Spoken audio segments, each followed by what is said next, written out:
esta nueva actividad en el campo profesional. Bueno, los contenidos que vamos a ver para la actividad práctica que tiene que ver con el material entregado son esos títulos que vimos recién, estudio beneficiario, vamos a pasar uno por uno más o menos rápido, pero para dar una noción y tener una noción intuitiva básica que posiblemente si ustedes vieron el video y leyeron el material la tienen, simplemente lo que voy a hacer va a ser rescatar algunos conceptos.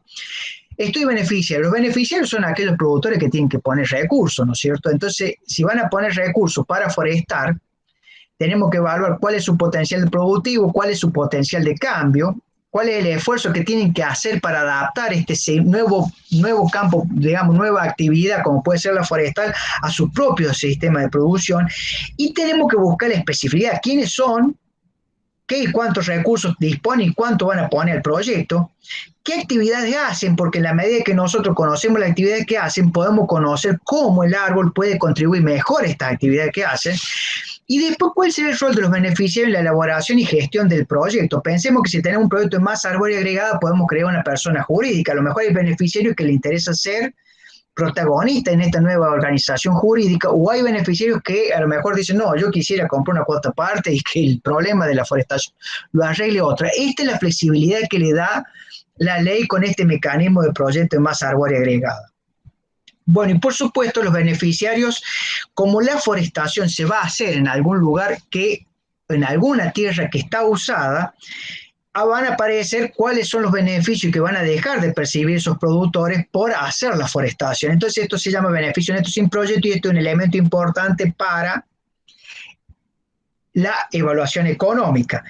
Entonces el estudio beneficiario, cuando nosotros estamos a nivel de perfil, que va a ser una identificación rápida, que vamos a sacar los datos que tengamos a mano, tiene que buscarse lo más precisa posible porque después que pasa la etapa de perfil vamos a tener que hablar con los beneficiarios concretos y ver si tenemos esto más o menos organizado para ver cómo podemos hacerlos participar y parte del proyecto y que sean los actores activos de esto, ¿no? Estudio de mercado, creo que esto posiblemente más claro en términos de si es un proyecto comercial, va a tener que tener un estudio de mercado. Como en la provincia de Córdoba no hay un desarrollo muy importante del campo profesional forestal, posiblemente el estudio de mercado va a haber que desarrollar si es viable comercialmente el proyecto, si va a generar un proyecto comercial, se pueden vender los productos o los servicios que genera el proyecto y a qué precio se van a vender, en qué plaza, en qué lugar los vamos a entregar. ¿Hace falta promocionar algo? Hay que adquirir insumos principales. La idea de viabilidad comercial es que por lo menos el producto principal que vende el proyecto pague los insumos principales. Si ya el producto principal no paga los insumos principales, ya no es viable comercialmente desde el punto de vista económico. Habría que ver cómo trabajarlo para hacerlo viable económicamente después. Pero esta viabilidad comercial es una viabilidad muy básica, ¿no? Entonces, ¿qué es lo que vamos a hacer en este estudio de mercado? Definir claramente qué producto o servicio vamos a vender, cuál va a ser el principal y cuál va a ser el secundario, cuál va a ser el área y población de mercado a la cual pensamos que vamos a vender, cuál es el comportamiento de demanda, el comportamiento de la oferta, los precios, los canales de comercialización, y esto lo vamos a tener también cuando decimos 3 niveles de aproximación. La primera aproximación, queremos tener una noción de precio, cantidad, de valor del insumo, valor del producto. No tiene que ser un estudio que vaya al detalle de la rigurosidad. Por ahí tengo este ejemplo simple, que tomado del INTA de Entre Ríos, pero fíjense que con esto ya uno puede decir muchas cosas. Si vendo árboles en pie en Entre Ríos tiene este valor, ¿cuánto puede valer en Córdoba? Si no tengo el dato directo puedo tomar un valor de referencia, pero si en lugar de vender el árbol en pie lo pongo en un aserradero, este es el valor que tiene. Entonces fíjense en que ya el solo hecho de llevarlo hasta el aserradero le da valor. Y si eso mismo lo transformo en maderas, tiene este otro valor. Ahora, cuando yo digo transformo en madera, tengo que tener en cuenta, cuando yo llego a este producto, tengo que tener en cuenta que tengo que incluir la forestación, el aprovechamiento, el transporte y el aserradero. O sea, no es que me puedo quedar con este precio y después solamente contar los insumos de acá. Entonces, la lógica de mercado es que nos va a llevar a tener claro cuál es el precio del producto y de dónde arranca con los insumos para ver si eso es viable comercialmente.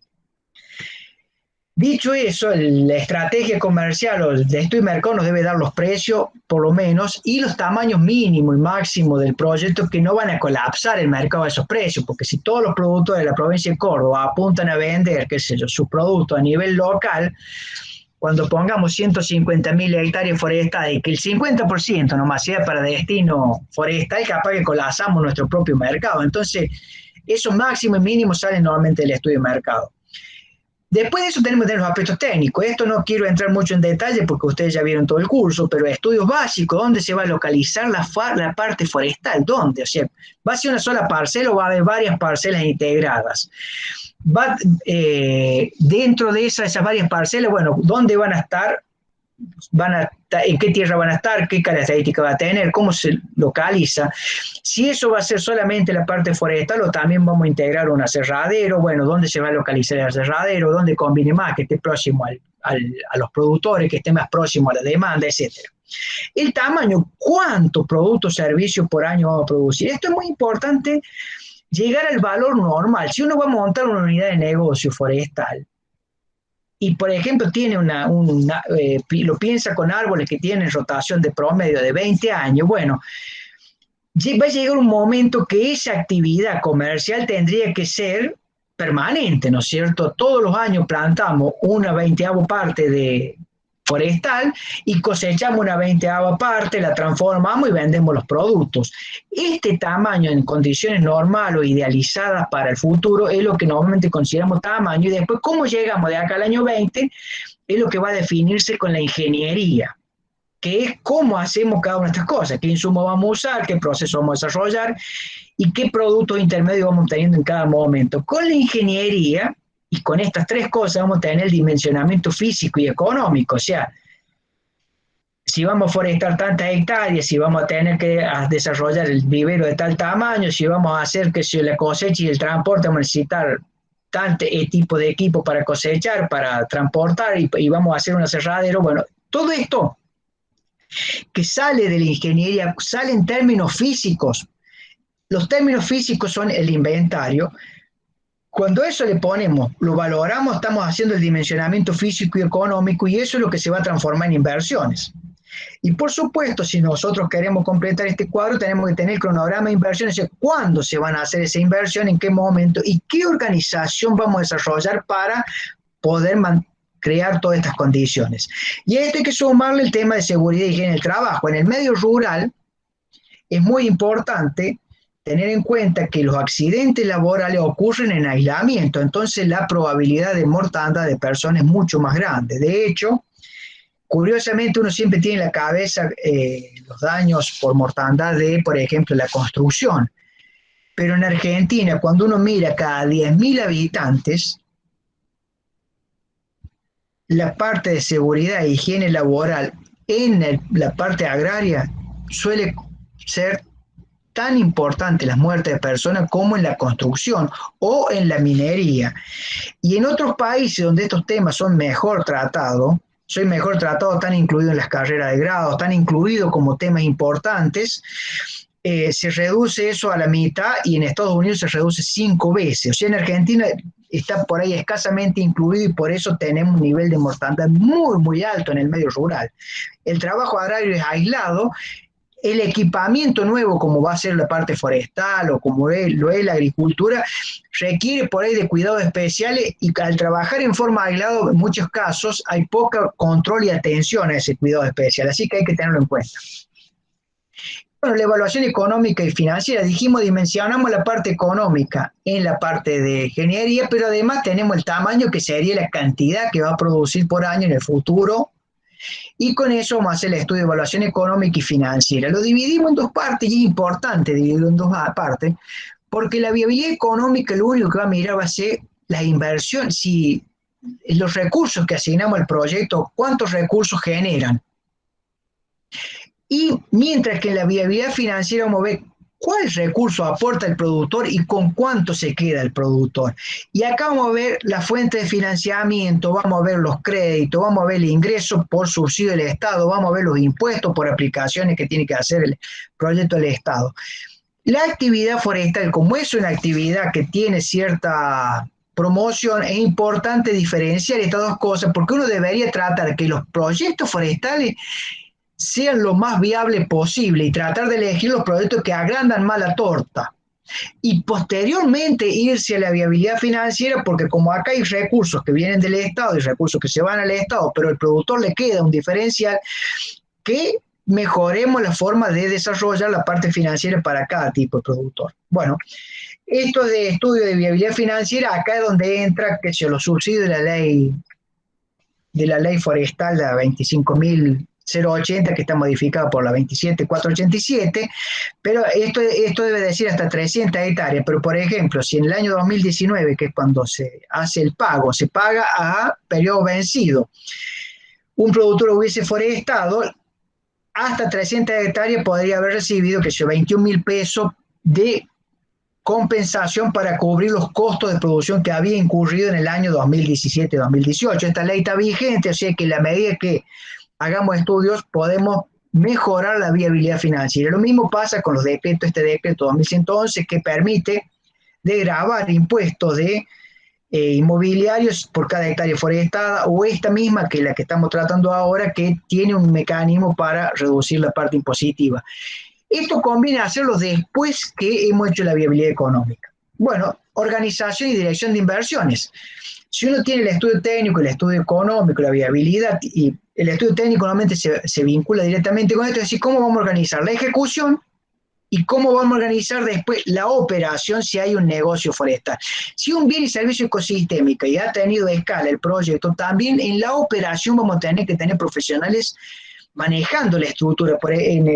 Lo que lo que van a leer después hay un ejemplo para ordenar una cuenca forestal. Van a ver que si ordena una cuenca forestal, para mantener los servicios ecosistémicos de esa cuenca hídrica, perdón, tiene que haber profesionales trabajando. Entonces, esta organización tiene los dos periodos. Y acá tenemos muy importante porque además la organización en el periodo de ejecución del proyecto tiene que posiblemente vender las cuotas parte o distribuir las cuotas parte y después tiene que organizar la forma de cómo va a distribuir los excedentes. Y eso la ley es flexible, o sea que es algo que se diseña técnicamente y por supuesto, una vez que está el diseño técnico, uno consulta a otras profesiones, como puede ser un abogado, para ver qué tipo de contrato uso. Pero primero está claro cómo organizamos la parte técnica, cómo organizamos los productores, los beneficiarios, y después recién va por el tipo de contrato. Hay varios tipos de contratos distintos, no voy a entrar en detalle en eso porque tampoco los manejo, pero son como instancias que una vez que uno tiene el proyecto de masa agregada va a tener que, si va a la factibilidad, va a tener que tener claro eso. En el perfil de proyecto, créanme que es mucho detalle para un perfil de proyecto, que es el primer paso. Y después la evaluación de los impactos ambientales, simplemente los proyectos forestales, pero también el aserradero, también los aprovechamientos, utilizan recursos y las actividades del proyecto uno las desagrega y ve cuál es el impacto sobre los recursos naturales desde el consumo final hasta lo que hace el proyecto y cómo afecta las actividades que hace el hombre, el medio ambiente, tierra, agua, la vegetación, la biodiversidad, el aire, y con eso trata de identificar las actividades que más afectan para tratar de reducir su impacto o para tratar de mitigarlo, y los recursos que son más afectados para tratar de controlar sobre el ambiente ese impacto ambiental. Entonces, esto básicamente es lo que sería el estudio, y esto sería, depende del nivel que nos hagamos, el nivel que profundicemos en los estudios de perfil de un proyecto hasta estudio de factibilidad, vamos a estar siempre hablando de esos términos. Lo que pasa es que cuando hablamos en perfil de proyecto, vamos a hacer una primera aproximación rápida. Y esta primera aproximación rápida, ¿qué nos permite? Y tener una idea si con los datos que tenemos inmediatamente disponibles vale la pena seguir estudiando este perfil de proyecto o no. Y eso nos permite que también identifiquemos varias ideas de proyecto, no quedarnos casados con la primera, porque a lo mejor la primera no es la mejor, pero si uno identifica 100 ideas de proyecto, tiene chance de a lo mejor pegar 8, 10, 15 para estudiar en más detalle. La chance de que la primera que identifiquemos sea buena es mucho menor. Entonces, con esta parte, si hay alguna pregunta, respondemos. Y si no hay preguntas, vamos parar 30 minutos, que es el recreo, y la lectura del material de identificación de ideas y proyectos. Piensen ustedes en estas 4 preguntas. ¿Cuál es la meta forestal de la provincia de Córdoba estimada para el año 2030? ¿Cuál es el desafío para los profesionales, que son ustedes que tienen que encarar esta actividad? ¿En qué consiste el método de aproximación? Eso decía que lo hablamos, pero piénselo en aplicado a, a, a sus casos particularmente. ¿Y en qué consiste la actividad práctica, que es, lo tengo acá, que es la última parte del material que ustedes van a revisar?